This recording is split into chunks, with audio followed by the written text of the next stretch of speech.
Александр Лукашенко блытана апраўдваўся перад Владзімірам Пуціним. Як выглядаў і што заявіў незаконны кіраўнік Беларусі падчас візіту ў Расію? А таксама, якімі могуць быць сцэнары ўцягвання нашай дзяржавы ў расійскі канфлікт супраць НАТО? Пра гэта сёння ў праграме «Пра свет». З вами Сергей Пеляса. Вітаю вас на Белсаце.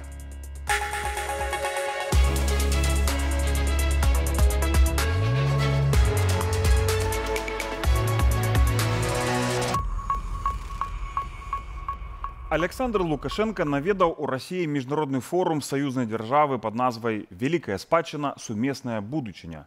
Ягоныя заявы і магчымы канфлікт Расіі з Захадам з выкарыстаннем нашай тэрыторыі я абмеркую з былым польскім дыпламатычным прадстаўніком у Менску, а цяпер вядомым публіцыстам Вітальдам Юрашам, аўтарам кнігі пра Беларусь пад кіраваннем Лукашэнкі пад назвай «Д'ябал з-за мяжы». Спадар Віталь, як бы вы агулам ацэнілі сітуацыю Александра Лукашэнкі, ягонай сістэмы, наколькі моцна ён асабіста і ягоны рэжым стаяць, так бы мовіць, трымаюцца на нагах теперь? Во-первых, извините, я не стану отвечать на белорусском, а то не размовляю на белорусской мове достаточно хорошо. Ну, если смотреть на ситуацию в плане, есть ли в Беларуси достаточно сильная оппозиция, то, к сожалению, Лукашенко стоит на ногах. И я бы сказал так, что он сумел большинство оппозиции принудить к эмиграции. Внутри страны оппозиции почти нету. Это не обозначает, конечно, что люди за Лукашенко, но люди без организаций, без лидеров, это, к сожалению, недостаточно.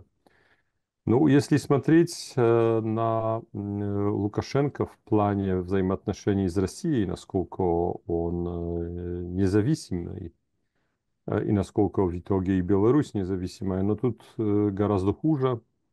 То есть мне кажется, что на сегодняшний момент Беларусь реально является полуколонией России. И это, конечно, заслуга Лукашенко. Но вряд ли Россия станет менять Лукашенко на кого-то другого, поскольку, во-первых, никакого другого в Беларуси нету.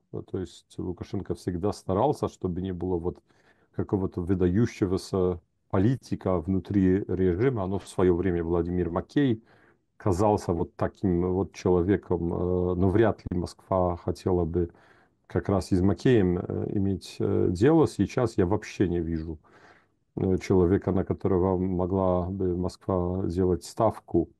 И в этом плане Лукашенко, скорее всего, останется у власти, хоть эта власть будет, этой власти у него будет меньше, в этом смысле, что свобода маневра у него гораздо сужена по сравнению с тем, что было, скажем, 10 или больше лет тому назад. Да. Лукашенко наведаў Расію, сустрэўся з Пуціним, это было при нагоде такого форума по гістарычнай памяти. И мы все любим такие цікавыя сценки, нетыповыя, хотя, может, уже и тыповыя, калі Лукашенко себе поводить так нервова, не тлумачыцца перед Путиным. И вот в гэты раз таксама была подобная сцена. Ён чамусьці пачаў тлумачыць, что в Беларусі не забараняют георгиевскую стужку. Ну, в Беларуси есть своя стужка, там, с национальными колерами, с кветкой яблыни, да? А Путин как бы спокойно на это реагировал. Для него это не было так важно, да? Як для Лукашенко патлумачыць гэта. Вы добра ведаеце Лукашенко, вы працавалі в Беларусі прадстаўніком Польши, вы написали про его книгу. Як вы думаете, чему Лукашенко вот час от часу перед Путиным так заискивает, по-российски кажучи, да, тлумачится перед ним, а Путин в той же час играет роль такого спокойного господара и нервово не реагует? Смотрите, я написал книгу про Беларусь в на тот момент 15-летней давности и про Лукашенко 15-летней давности. И мне кажется, что вот нынешняя Беларусь с этой Беларусью, который я знал, к сожалению, не имеет много общего. И тот Лукашенко тогдашний, и вот тот нынешний Лукашенко, это тоже два разных персонажа. То есть тот Лукашенко еще мог как-то разговаривать с Западом, а вот нынешний перешел уже точку невозврата. То есть вряд ли я эксперт по нынешнему Лукашенко. Зачем он иногда ведет себя вот таким способом? Ну, смотрите, это как раз типичный Лукашенко. То есть он улыбается, он извиняется, он самый хороший друг, а потом наступает торг. И тут Лукашенко, ну, знаете, была такая поговорка, и она, мне кажется, остается в силе, что никто не пообещал Путину столько, сколько Лукашенко. Но это не обозначает, что он защитник независимости Беларуси, поскольку этой независимости мало что осталось на тот момент, к сожалению. Спадовіте, я пропоную поглядеть нам сюжет про поездку Александра Лукашенко ў России, ягоную встречу с Путиным, и после этого мы протягнем нашу размову. Радаўніцу Лукашенко сустракаў у расійскім Волгаградзе, адправіўся да прабацькоў, так бы мовіць, бо прыляцеў адмыслова на форум, прысвечаны 80-й гадавіне перамогі ў Другой сусветнай, у саюзна-дзяржаўным асяроддзі, больш вядомай як Вялікай Айчыннай. Мира, добра, хлеб наш, гостеприимства. белорусский. Спасибо. Спасибо. Што не даеў у хустачку, выдае сакрэты лукашэнкаўскага пулу, у прыватным тэлеграме расійскі прапагандыст прыдыбайла. Есці цалкам часу няма. Праграма насычаная. Наведаць мемарыяльны комплекс героям Сталінградскай бітвы, ускласці кветкі на Мамаевым кургане. Затым з вецярком у куленепрабівальным ауце на фінальную кропку ў канцэртную залу мясцовай філармоніі. Не за музыкай, вядома, размаўляць пра былую перамогу, ды, кажучы мовай прапаганды, пра сучасныя выклікі. Першы выклік галоўных герояў форуму спаткаў яшчэ па дарозе. Картэж з Пуціным і Лукашэнкам нёсся настолькі хутка, што збіў дзяўчыну. Патрабавалася шпіталізацыя. Пра гэта незалежнаму расійскаму выданню «Новая газета Европа» распавялі студэнты, якіх разам з гэтай дзяўчынай сагналі вітаць картэж. Приветствую на героической, священной, без всякого преувеличения, священной для всех народов России, да, и для всех народов бывшего Советского Союза земле. Священную землю тут называют по-советску Сталинградом. Мы собрались здесь, в Сталинграде, городе, который стальной, непреодолимой крепостью встал на пути захватчиков. Это мы, понимаете? Вот они здесь, миллион погибших. Это мы. Цяпер, кажа Лукашенко, надышоў час быць гатовымі таксама браць у руки зброю. Началась новая очередная война. Уважаемые друзья, она началась. Но не мы ее начинали. Следующий этап этой войны будет война горячая. Мировая война с оружием в руках. Мы этого не хотим. Нам противостоят потомки проигравших сторонников Третьего рейха. Об этом мы все больше и больше говорим. Гэтак наўпрост, не саромеючыся, менскі дыктатар ківае ў бок заходніх дзяржаваў, тым самым цалкам падтрымлівае пуцінскую рыторыку, прамаўляе ягонымі словамі. А сегодня в прибалтийских странах и в Украине молодежь размахивает знаменами дивизии СС. Поэтому мы так уцепились за эту историческую память, чтобы показать нынешним будущим поколениям, нашим детям, что у нас они были. И что если вдруг нам надо сражаться за свою землю, за свои семьи, за своих детей, так как сражались они, не жалея ни жизни, ничего, что у нас есть. Поэтому мы должны с зубами, уцепившись, держаться за эту историческую память. Антызаходнія наратывы Лукашэнкі, што страшна, зрываюць апладысменты. Уласнік пляцоўкі пахвальна ківае. Хочу поблагодарить всех собравшихся за то, что вы здесь и вместе с нами отмечаете этот славный день, День Победы, который здесь, на Сталинградской земле, который положил начало концу нацизма в Европе. Тогда. Но если вы здесь, то вы, как об этом сейчас так убедительно и ярко сказал президент Беларуси, понимаете, что этого мы не имеем права допустить в будущем никогда. Для этого мы здесь. Спасибо вам большое. С наступающим праздником Великой Победы. Сваім выступам Лукашенко трапіў у плынь сучаснай крамлёўскай прапаганды. З раніцы таго ж дня расійскую аўдыторыю на іншай пляцоўцы праграваў адыёзны дзеяч расійскай палітыкі экс-прэзідэнт Медведев. Нацизм нужно искоренять не только на Украине, но и во всей Европе. Ва Ўкраіне, гэтак як і ў Еўропе, за тым, што адбываецца паміж рэжымамі Лукашэнкі і Пуціна, сочаць пільна. Пытанне небяспекі з боку гэтак званай саюзнай дзяржавы ўзняў прэзідэнт Зеленскі на саміце ініцыятывы Трохмор'я ў Польшчы. And look at Belarus. Паглядзіце на Беларусь. Расія рыхтуе там штосьці сёлета ўлетку, прыхоўваючыся вайсковымі вучэннямі. Гэтак зазвычай пачынаюцца новыя атакі.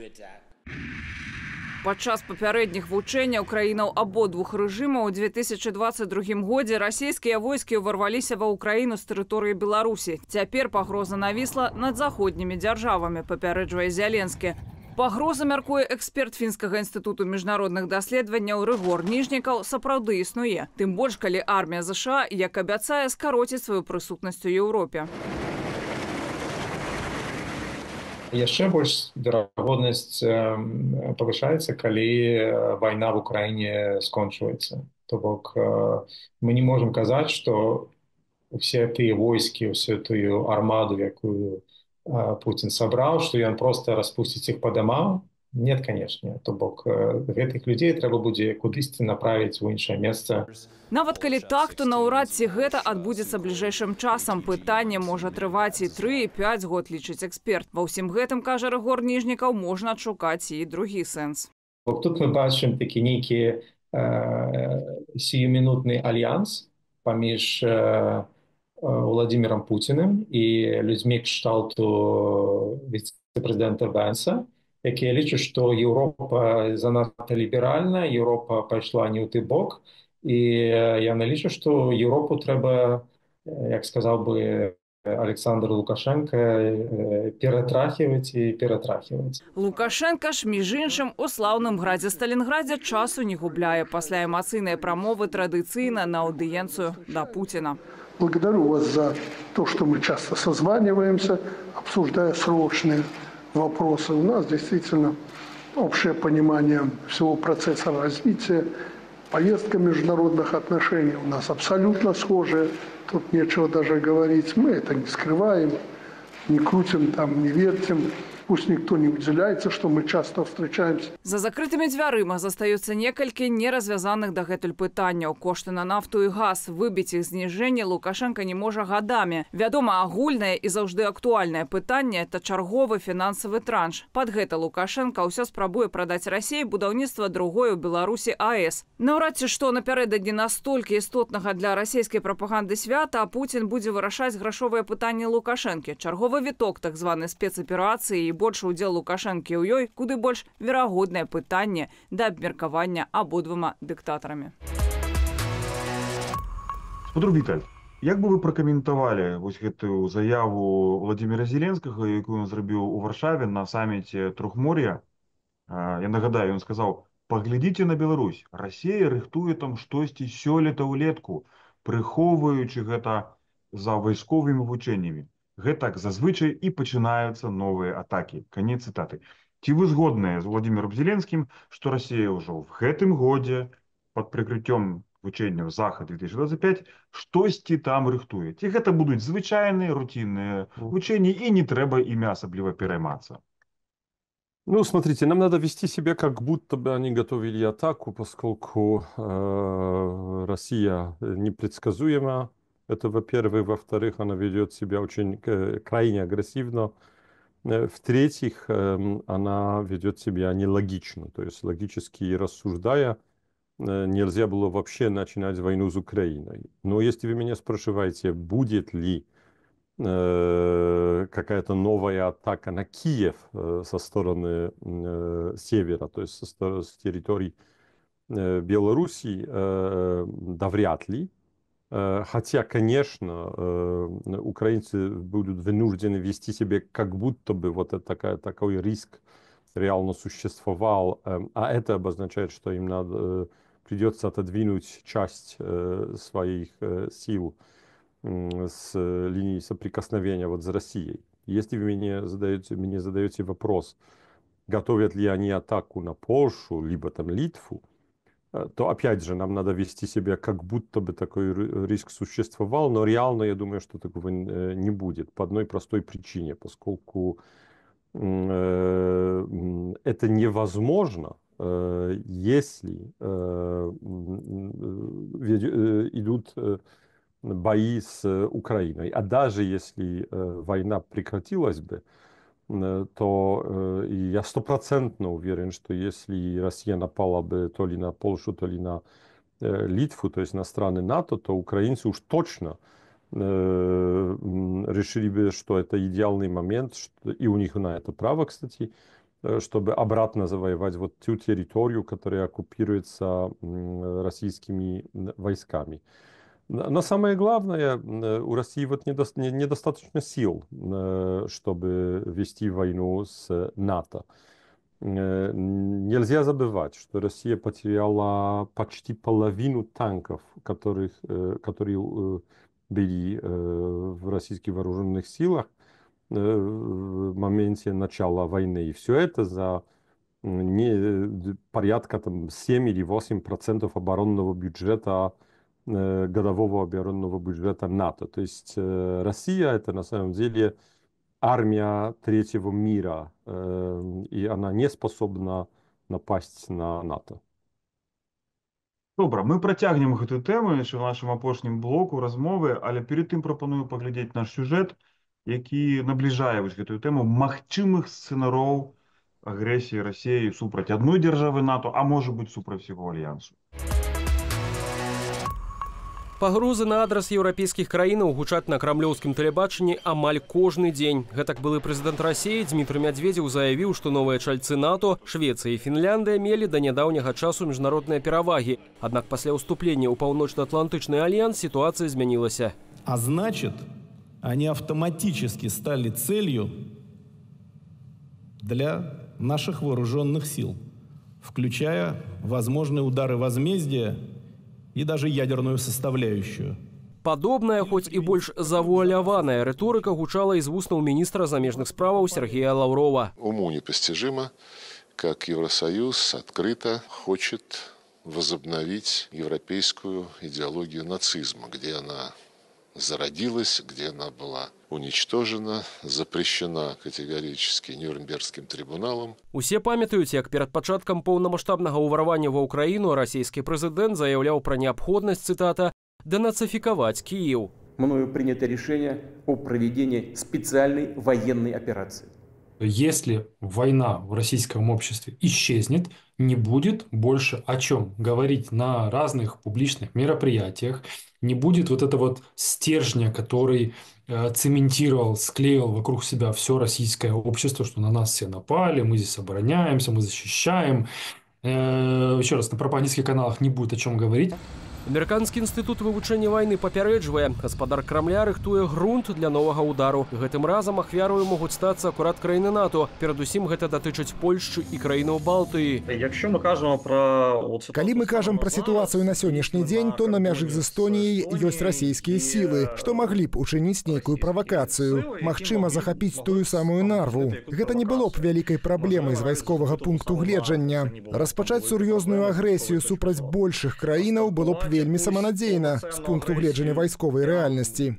Крэмль неаднаразова праводзіў гістарычныя паралелі з другою сусветнаю вайною, каб пераканаць грамадства ў апраўданасці сацыяльных і эканамічных ахвяраў дзеля ваенных мэтаў ва ўкраіне, заўважаюць эксперты з Інстытуту вывучэння вайны. Але паколькі гэтыя мэты не дасягнутыя, то... Для Кремля нужна какая-то новая угроза, какая-то, не Украина, Украина уже все устали, все уже задолбались, извините.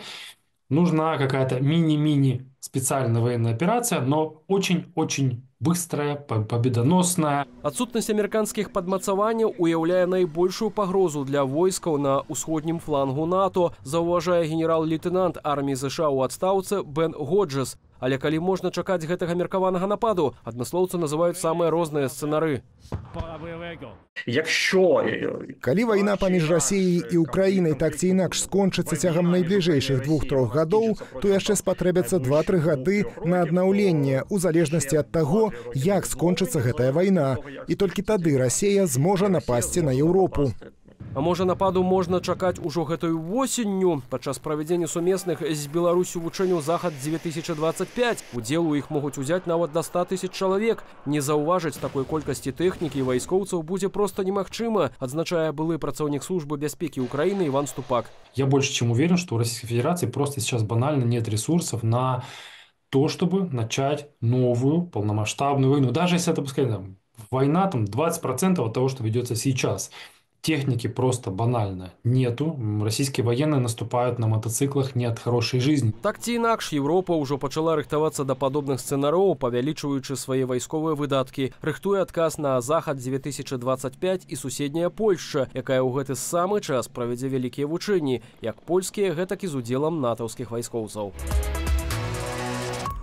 Спадару Вітольдзе, ну добра, у Расіі няма сілаў на поўнамаштабную вайну супраць НАТО, але чому б не разглядаць іншы варыянт?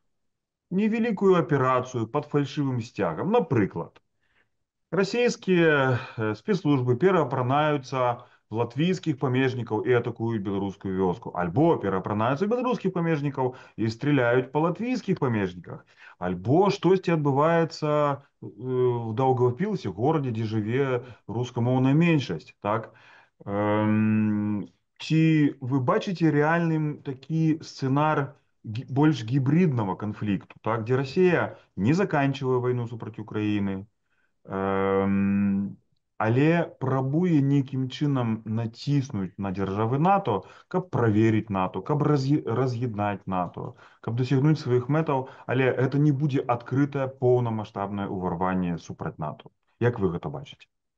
Я в это не верю, поскольку Дональд Трамп настолько много готов дать Москве, что вряд ли Владимир Путин захочет вот этим рискнуть. Это во-первых. Во-вторых, во всех странах Балтии, во всех прибалтийских странах, в Польше есть уже военные наших союзников. То есть Россия уж точно знает, что война с Литвой, с Эстонией, с Латвией обозначает войну с НАТО, а не только вот с одной отдельной страной.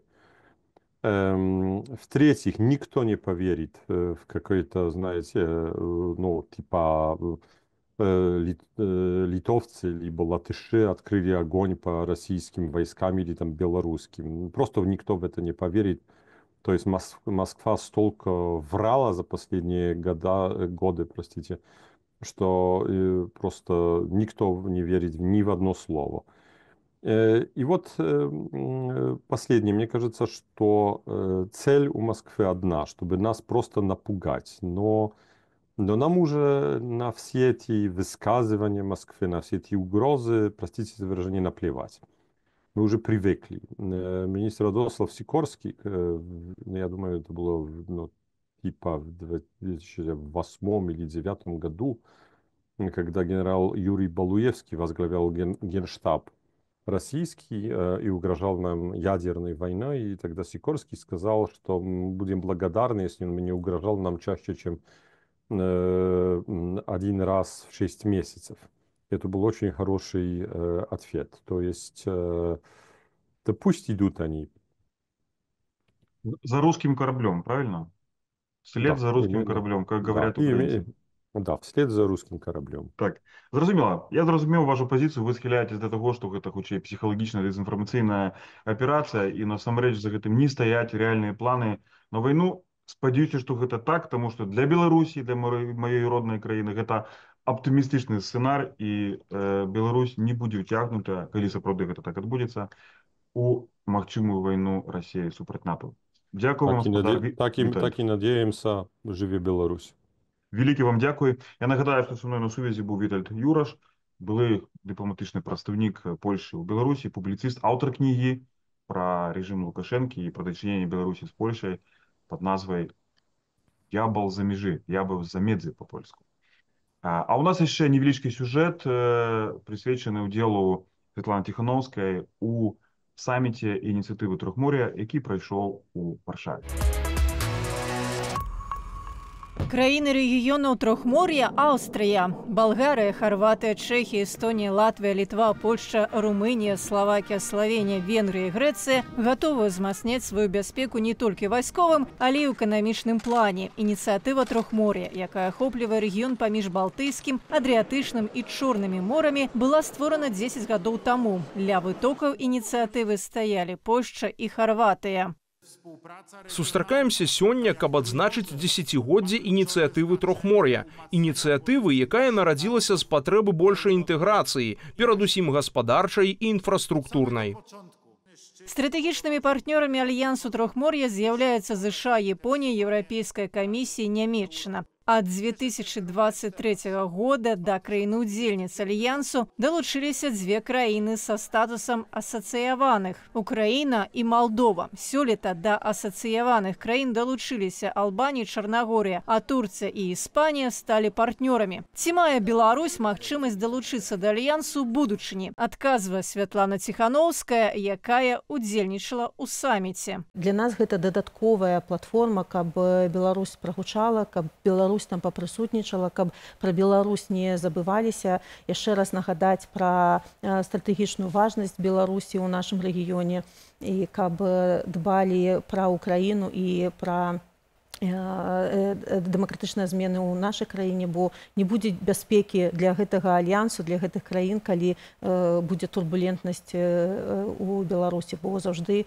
Беларусь будзе крыніцай небяспекі, калі там будзе рэжым Лукашэнкі, які служыць не беларусам, а які служыць Пуціну. Інвестыцыйны фонд Трохмор'я ўжо рэалізоўвае інфраструктуральныя праекты. Магістраль Віа Карпатія ад Літвы да Грэцыі, магістраль Віа Балтіка ад Хельсінкі да Варшавы, чыгунка Рэйл Тусія ад порту Гдыні ў Польшчы да порту Канстанца ў Румыніі. Але не толькі камунікацыйныя шляхі важны для супрацоўніцтва. Энергетычная незалежнасць і бяспека таксама з'яўляюцца ключавымі элементамі. Калі Харваты імкнецца стаць энергетычным хабам на Балканах, то Польшча праз тэрмінал у Свінаусці імпартуе звадкаваны газ з ЗША, Катара і Нарвегіі. Мы ўзмацняем супрацоўніцтва ў галіне LNG і ядравай энергетыкі. Гэта партнёрства стратэгічнае. Крыс Райт падпісаў пагадненне аб будаўніцтве ў Польшчы атамнай электрастанцыі. Адпаведна, ядравыя праекты Пуціна, Лукашэнкі ў Беларусі ні Польшчы, ні краінам Балты дакладна не спатрэбяцца. Рэгіён Трохмор'я адзін з самых хуткарослых у свеце, з прагназуемым ростам ВОП на 35% да 2030 года. Віа Балтіка, Рэйл Балтіка і Віа Карпатія – гэта калідоры, якія злучаюць цэнтральную Европу з астатняй часткай кантынента і з'яўляюцца брамамі для інвестыцый з Блізкага ўсходу і Афрыкі. Каб больш эканамічна супрацоўнічаць і дапамагаць аднаму з гэтым краінам гэтага альянсу. І такія альянсы, яны вельмі добрыя. І гэта не значыць, што гэтыя альянсы супраць кагосьці. Так? Гэта альянсы, каб быць карыснымі адно аднаму. Я думаю, што і Беларусь, Украіна павінны будучыні стаць у тым ліку часткай і гэтага альянсу.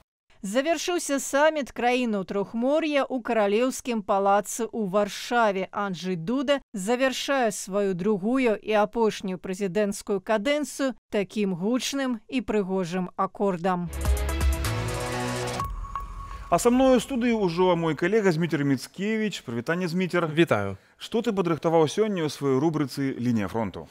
Тут на самой справе вельмі цікавая сітуацыя, паколькі ў Расіі у парку Патрыёт, што ў Падмаскоўі, адбываецца так званы трэці міжнародны антыфашысцкі кангрэс за адзінства ўсіх антыфашысцкіх сілаў за поўную перамогу над нацызмам. Толькі вот бачна, што не ў Лукашэнкі у аднаго ваяж в Маскву, а таксама вось у ягоных падначаленых. Дык вось паводле крамлёўскіх СМІ, акрамя расійскіх удзельнікаў у кангрэсе прымуць удзел кіраўніцтва міністэрства абароны Лукашэнкі. Вось дэлегацыі абаронных ведомстваў, ваенныя аташэ і прадстаўнікі парадных разлікаў замежных дзяржаваў, якія прымаюць удзел у ваенным парадзе на Краснай плошчы, а таксама расійскія прапагандысты, якія працуюць на вайне супраць Украіны.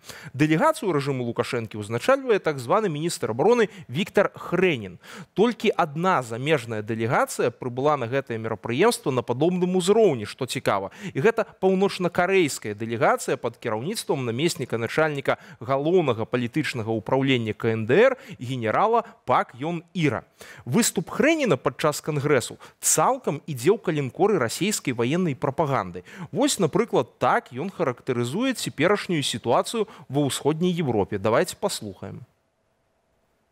О том, что нацизм, поверженный в 1945 году, не изжит, свидетельствует спровоцированный Западом конфликт на территории Украины. В условиях формирования многополярного мира страны западного меньшинства прибегли к проверенным гитлеровским практикам, возрастив в центре Европы на Украине нацистского монстра.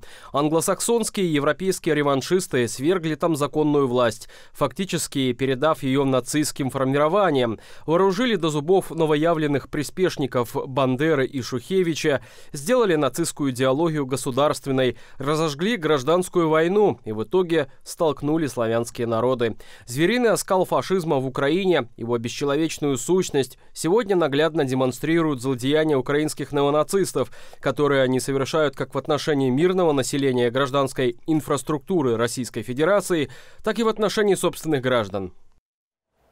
То бок цяпер мы бачым практычна поўную синхронізацыю прапаганды рэжыму Лукашэнкі са сваімі краўлёмскімі братамі.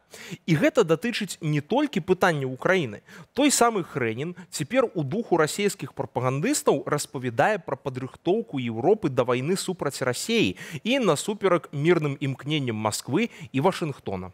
Под видом усиления защиты Европы и разного рода псевдооборонительных учений странами НАТО формируется бронированный кулак, явно создаваемый не для защиты. Активно ведется разведка, наращивается военное присутствие в регионе, а фактически у наших границ проводятся масштабные учения наступательного характера, параллельно увеличиваются военные бюджеты. Более того, современные западные последователи ангела смерти, фашистского доктора Йозефа Менгеле, продолжили практики бесчеловечных экспериментов по использованию биологического оружия и создали по всему евразийскому пространству сеть биолабораторий.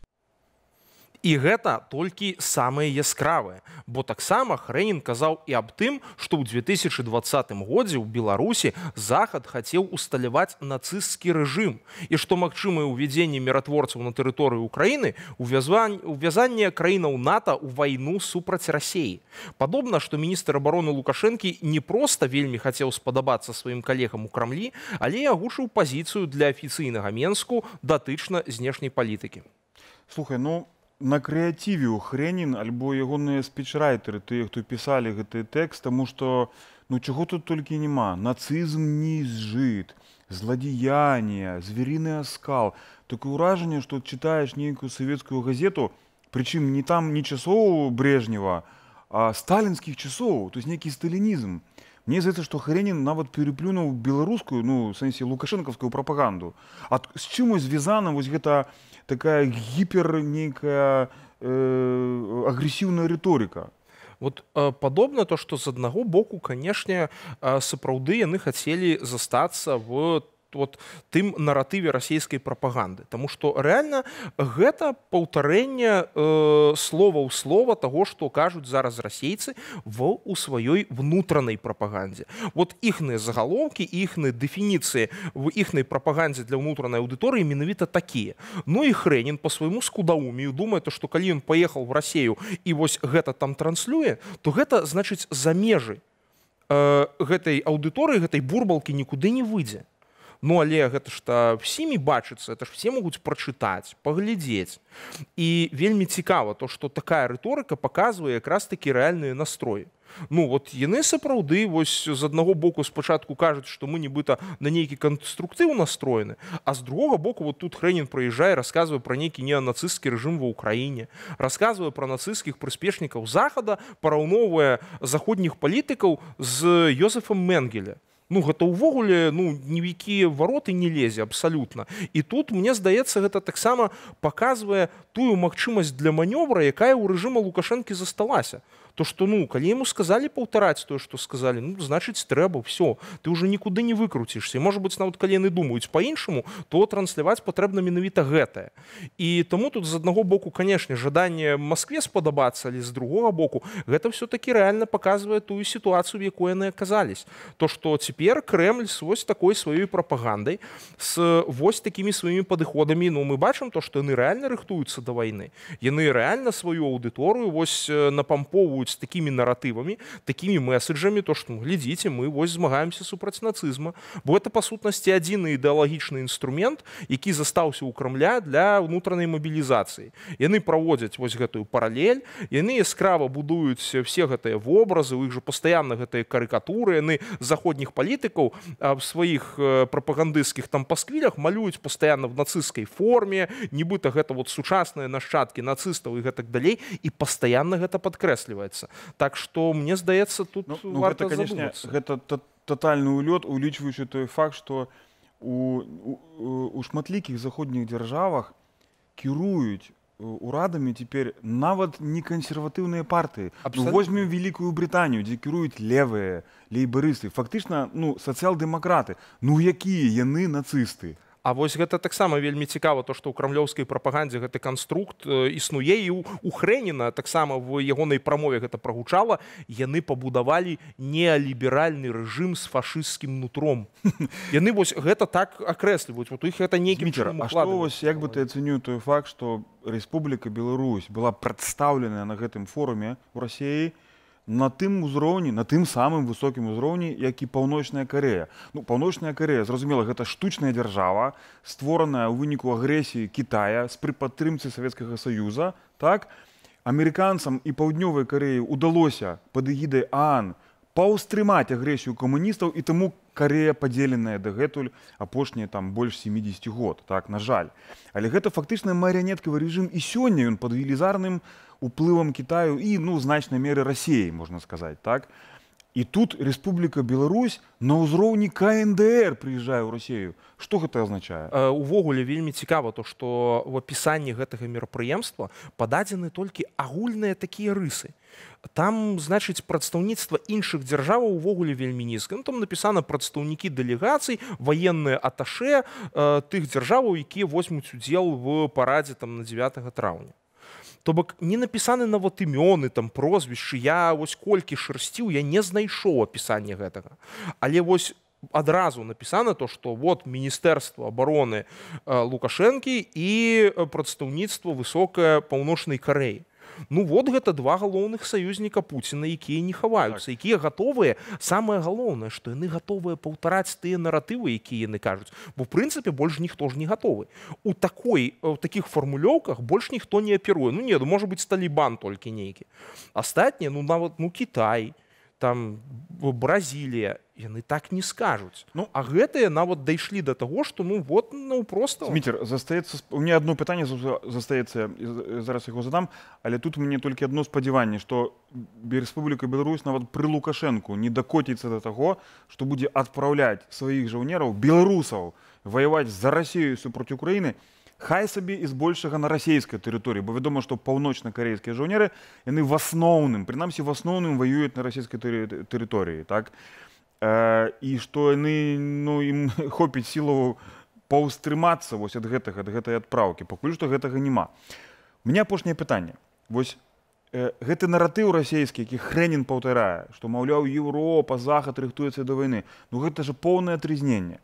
У Еўропе даволі малыя кампактныя войскі. Ёсць толькі шэраг дзяржаў, якія выдаткоўваюць вельмі шмат на абарону. Ну гэта, напрыклад, Польшча, балтыйскія дзяржавы, якія малыя, Грэцыя, напрыклад, так? І шэраг іншых. Але ў цэлым Еўропа, яна не выдаткоўвае шмат на абарону. Там няма сілаў, сродкаў, людзей для таго, каб праводзіць нейкія агрэсіўныя дзеянні супраць Расіі.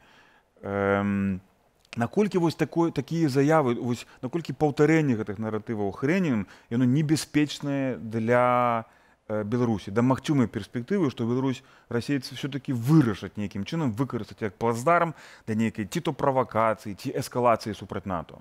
Гэта насамрэч вельмі небяспечна, паколькі яны паказваюць, ну, спрабуюць у всякім выпадку, можа і ў Беларусі закінуць падобныя наратывы. Што глядзіце, мы зараз будзем супрацьстаяць. Як бы прызвычайваць беларусаў да таго, да чаго расейцы ўжо прызвычайваюць сваіх. Менавіта вось гэтае паўтарэнне якраз паказвае мала таго, што ролю рэжыма Лукашэнкі ў гэтым магчымым канфлікце, то што, ну, сапраўды, тут яны не змогуць вызначаць, што яны хочуць рабіць, што яны не хочуць рабіць, іх, верагодна, ніхто пытацца не будзе.